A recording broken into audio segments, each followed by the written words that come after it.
오늘 이 말씀을 가지고 그리스도인이라는 제목으로 은혜를 나누고자 합니다. 우리는 그리스도인 하면은 교회에 나오는 모든 사람을 그리스도인이라고 불러줍니다. 근데 그리스도인이 어떤가 우리가 한번 찾아보는데, 오늘 말씀해 보니까 바나바가 사울을 찾으러 다소에 갔다 그랬습니다. 사울을 찾아왔습니다. 사울은 어떤 사람이에요? 사울은 세상적으로 보면 대단히 똑똑한 사람이에요. 세상적으로 보면 굉장히 권위도 있고요, 그에게는 큰 능력도 가지고 있었습니다. 그 출생이 어떠냐 보니까 사도행전 22장 3절로 나는 유대인으로 길리아 다소에서 났고 이 성에 자라 가말리엘의 문화에서 우리 조상들의 율법과 엄한 교육을 받고 오늘 너희 모든 사람처럼 하나님에 대해서 열심 있는 자라고 자기를 고백합니다. 쉽게 말해서 다소에서 났고 가말리엘이라는 그 선생님에게 교육을 받았다는 거예요. 그러니까 엘리트 중에 엘리트, 세상 사람으로 볼 것 같으면은 그에게 누구도 견줄 수 없는 엘리트 집안에서 났고, 또 티가 난 것도 도시였고, 그가 배운 그 당시에도 보면은 여러 문도가 있었어요. 이제 선생님.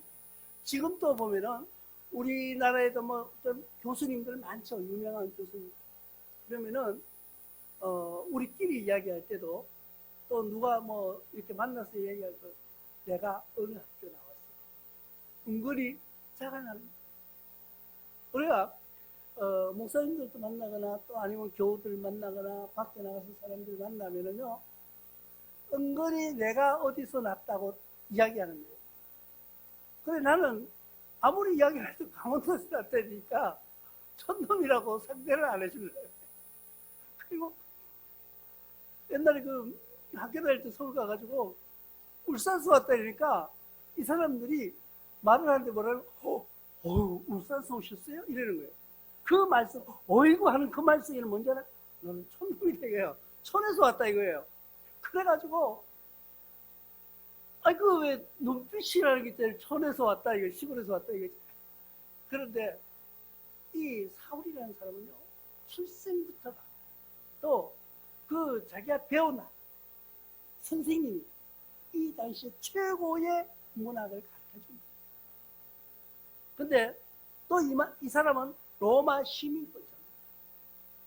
우리가 지금 말하면은 세계적으로 미국 시민권을 얻으려고 노력하는 사람들 많죠. 그런 자부심을 가지고. 왜 미국 시민권을 얻으려고 할까요? 미국 사람은요, 한 가지 장점이 있는데, 군인들도 나가서 외국 가가지고 뭐 전쟁에 갔다 오면 죽잖아요. 끝까지 그 시체라도 찾아갑니다. 자기 나라 백성이다. 그래 로마 시민권을 가지고 있는 사도행전 22장 28절에 보면은 천부장이 대답하되 나는 돈이 많을 때에 시민권을 얻었느라 바울이 이미 나는 나면서부터라 하니. 바울은요, 태어나면서부터. 우리 한국 사람도 미국 시민권을 얻는 사람들이 많이 있어요. 그런데 그건 똑같은 미국 사람이죠. 시민권을 얻었으니까. 그런데 바울은 아니라는 거예요. 자기는 태어나면서부터 로마 시민이었다는 거예요. 그러니까 조상 대대로 로마 시민이었다는 것을 말하고 있습니다. 근데 이 사람이 또 얼마나 완악하냐면, 스데반을 죽일 때 스데반 집사라고 돌에 맞아 죽은 사람이 있죠. 그 사람을 죽이라고 명령한 사람이 이 사울이에요. 그러니까 교회적으로 볼 때는 정말 악독한 사람 중에 한 사람이에요. 기독교인을 핍박하는 데는 앞선 사람이에요. 사도행전 9장 2절에 보면 다메섹 여러 회당에 가져갈 공문을 청하니 이는 만일 그 도를 따르는 사람을 만나면 남녀를 막론하고 결박하여 예루살렘으로 잡아오려고 함이라고 말합니다. 그러니까 교회를 핍박하려고, 하나님을 믿는 사람을 핍박하려고 사면장을 받은 거예요. 이렇게 나라에서. 그러니까 이 사람에게 누구도 감히 반항할 수 없어요. 교회를 핍박하려고 하는 사람들 중에 우두머리였다는 거죠. 그러니까 이 사람은 태어날 때부터 로마 시민권을 가지고 있었고, 로마 시민으로 태어났고, 가발리엘 문화에서 배운 최고의 엘리트. 그리고 이제는 정부에서 예배드리는 자를 잡아들이고 네 마음대로 해라 하고 사면장을 준 거예요. 그러니까 이 사람은 대단한 사람. 그런데 오늘 말씀해 보면은 바나바가 사울을 데리고 오라고 말합니다. 바나바. 이 사람을 데리고 왔는데 어디로 데리고 갔을까요? 이 사람을 안디옥 교회라는 곳으로 데리고 갔어요. 왜 교회로 데려갔을까요? 교회에서 이 사람을 교육하기 위해. 그럼 교회는 뭐냐는 거예요? 교회는. 우리가 교회가 뭐냐고 묻는다면은 교회를 뭐라고 여러분들이 생각하고 있습니까? 교회는 사람이 집단으로 많이 모여서 많이 모이니까 헌금도 많이 해가지고 부와 명예를 차지하려는 것이 아니에요. 교회는 교육하는 것이에요. 교회는 가르치는 것이에요. 교회는 배우는 것이에요. 그런데 이 사람을 데리고 가가지고 뭐를 했다고 하는가 보니까 안디옥 교회로 데리고 와서 교회에서 1년간 모여있어 큰 무리를 가르쳤고 이렇게 말합니다. 무리들을 가르치는 일을 했다고. 이때 이 사울은 변화된 사울이에요. 옛날 사울이에요. 변화된 사울. 근데 이 안디옥 교회라는 것은 니골라당의 고향이라고도 말합니다. 이 계시록에 가면은 니골라당에서 이야기를 하고 있는데 사도행전 6장 5절에 보면은 온 무리가 이 일을 기뻐하여 믿음과 성령이 충만한 사람 스데반과 또 빌립과 브로고로와 니가로누와 디몬과 바메나와 유대교에 있게 한 안디옥 사람 니골라를 택하여 이 니골라당 이단에 빠지는 사람들이요. 열심이 없는 사람은 이단에 가지도 않아요. 열성이 없는 사람은요. 이단에 아무리 빠지려고 해도 빠져지질 않습니다. 관심이 없어요. 아니 난 관심 없어. 내가 다니까 난 뭔지 모르겠고 그냥 교회 내가 가던 길에 그냥 편하게 갈게. 이러고 마는 거예요. 뭔가 좀 의심이 들고 뭔가 새로운 게 있나 하고 이 찾아다니는 사람들이 자꾸 빠져지지. 그냥 하나님과 나와의 관계라고 생각하는 사람들은요 잘 빠지더라고요. 그리고 아주 진짜 하나님의 음성을 듣는 사람들은요 그런데 빠져들지 않고 영안이 열린다. 사람을 보면은 열려집니다. 그렇기 때문에 그 사람을 보면은 저 사람이 어떤 생각을 가지고 있는지 나를 어떻게 유혹하려는지 알고 있기 때문에 빠져들지를 않습니다. 그렇게 하려면 우리는 어떻게 해야 돼요? 기도하고 배우고 있어요. 영적으로 깨어있어요. 교회는 바로 그런 곳이에요. 그런 사람들 데려다가 가르쳐주는 거예요. 변화시켜주는 거예요. 근데 요즘 변화가 잘 되나요? 안 됩니다. 사람들이 어떤 교육을 받았냐면은 아니라는 교육을 먼저 받았어요. 그리고 교회에서도 그렇게 열심히 교육을 하지 않은 것은 사실이에요. 큰 교회도 이제 몇백 명 되는 교회 가면 시스템화로 바뀌어갑니다. 그러면 이제 자꾸 뭔가를 이렇게 움직이면서 역동성 있게 가려고 교육을 시작하는데 교인들은 교육을 잘 안 받아요. 몇백 명 되는 교회도요, 무슨 교육한다 그러면요, 한 열 몇 명, 한 팀이 그렇게밖에 안 되는 거예요. 그러니까 일부 사람들은 대부분이 그냥, 아이고, 귀찮아. 그냥 예배만 참석하면 되지 뭐. 이렇게 하면서 그냥 지나요. 이게 안타까운 현실이에요. 그러다 보니까 교회는 덩치는 커졌는데 힘이 없었죠. 제가 어떤 애들 이렇게 만나는데 어제 알았는데 깜짝 놀랐어요. 우리 손녀딸 친구가 당뇨가 있어가지고 주사를 맞는데 초등학교 3학년 이제 4학년 세상에 우리가 당뇨 이런 나이 많은 사람이 오는 줄 알잖아요. 초등학생이 당뇨에 걸려있다니까요.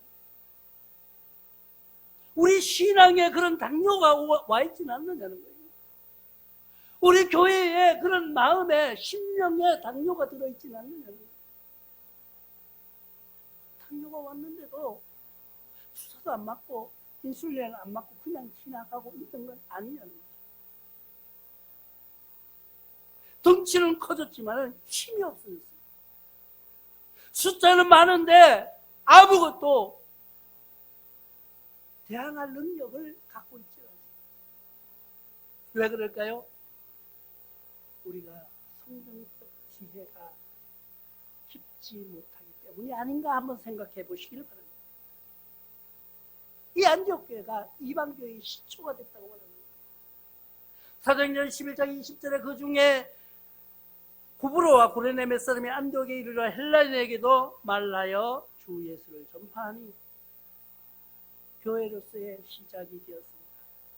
그리고 그들에게 처음 그리스도의 칭호를 받게 됐습니다. 저들은 그리스도입니다. 하나님을 믿는 사람이라는 것을 이야기해 줍니다. 사도행전 10장 26절을 통해서 안디옥 만남의 안디옥을 데리고 와서 그들이 교회에 1년간 모여 큰 물을 가르쳤고 제자들이 안디옥에서 비로소 그리스도인이라 일컬음을 받게 되었다. 비로소. 왜?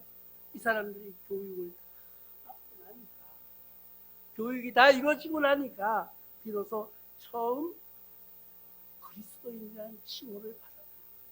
그리고 그 사람들이 처음에 무엇을 했을까요? 선교 사업을 시작했어요. 최초의 선교 사업을 시작한 교회가 안디옥이에요. 사도행전 13장 3절에 그가 이에 금식하여 기도하고 두 사람에게 안수하여 보낸다. 선교를 보낼 때 그냥 보낸 게 아니에요. 안수하고 보낸다. 우리가 교회에서 전도를 나갈 때도요, 그냥 준비해가지고 막 덜렁덜렁 나가는 것이 아니라 꼭 기도하고 나가요. 왜 그럴까요? 안수하고 기도하고 하나님께 의지하고 예수님의 힘을, 성령님의 힘이 들어오지 않고는 우리가 전도할 수 없기 때문에. 얼마나 완악하고 강팍해져 있는 사회를 한번 보십시오. 불의라고 말하면은 고발한다고 말하는 세상에 우리가 살고 있다는 것을 인정해야 돼요. 우리는 그걸 세대 차이라고 이야기해요. 지금은 뭐라 그러면은 다 그래, 라떼 얘기하지 말라 이래가지고 완전 꼰대 취급, 완전 그 뭐랄까 이방인 취급을 해버립니다. 자기들만의 세계가 따로 살아가는 거예요. 우리가 한 가정, 한 지붕 안에 있어도 정서의 세계는 여러 개로 나눠져 있어요. 엄마 아버지는 엄마 아버지대로, 아들은 아들대로, 딸들은 딸들대로 자기의 세상을 다 구축해가고 있는 거예요. 우리는 이런 세상에서 할 수 있는 것이 내 힘으로 뭘 하려고 하지 마십시오. 내가 뭘 할 수 있다고? 그런 착각에 빠지지 마시기 바랍니다. 우리가 할 수 있는 걸 모든 걸 주님께 맡기고 주님께 기도하는 거예요. 주님의 성령이 임하시면은, 주의 성령이 나와 함께 하시면은 그때는 뭐든지 할 수 있는 거예요. 그때를 위해서 우리가 기도하는 거예요. 그때를 위해서 우리가 서로 협력하여 선을 이루어가는데, 기도하는데 혼자 하는 것이 아니라 협력하여서 선을 이루어 서로가 서로를 위하여서 손잡고 기도하는. 혼자는 힘들어요. 혼자서 아무리 훌륭한 지식과 훌륭한 일을 계획할지라도 협력 없이는 이루어지는 것이 없다는 것을 우리는 알아야 돼요. 우리가 기도하는 일들, 우리가 그들에게 뭘 가르치려고 하는 것이 아니에요. 우리는 그런 사울과 같은 사람을 교회로 데리고 오는, 그리고 거기서 가르치는, 그 가르침은 우리 인간의 가르침이 아니라 하나님의 은혜로 된 가르침을 그에게 전파해 줍니다. 그럴 때 비로소 그가 그를 받아들일 때에 그들을 향하여서 그리스도인이라 칭함을 받는 거예요. 우리는 그 그리스도인들을 불려지도록 만들어주는 일을 우리가 해야 될 일인 것입니다. 그것이 교회가 할 일이에요. 나와 여러분들 마음속에 주님께서 우리가 교회를 주님께서 세우시리라 그 교회가 우리 가슴 속에 세워질 거예요. 그 교회는 우리가 내가 채우는 것이 아니에요. 사울과 같은 사람들을 교회로 데리고 와서 교회에서 말씀이 가르쳐질 때 그리스도인으로 변화되어가는 과정인 것입니다. 제자들이 안디옥에서 비로소 그리스도인이라 일컬음을 받게 되었더라는데 안디옥교에서 첫 번째 그리스도인이 배출된 과정을 이 사도행전에서 말씀해 주고 있는 것입니다. 디모데후서 1장 12절에 이로 말미암아 내가 또 이 고난을 받되 부끄러워하지 아니하면 내가 믿는 자를 내가 알고 또한 내가 의탁한 것을 그날까지 그가 능히 지켜주실 줄을 확신합니다. 이건 바로 믿음이에요. 내가 어떤 고난과 부끄러움을 당하되 내가 믿는 믿음을 또 내가 의탁한 모든 것을 알고 계시는 분이 있다는 거예요. 내가 복음을 해. 내가 주님의 말씀을 내가 그 전파를 하기 위해서 나갔다가 부끄러운 일을 당해도 나를 보내신 분이 나의 부끄러움 당하는 걸 알고 있습니다. 우리는 그런 믿음으로 이 세상을 향해 나가시기 바랍니다. 우리가 살아가는 과정을 보면요, 우리가 살아가는 모든 형태를 보면요, 세상 사람들은요 똑같은 일을 했다고 합시다.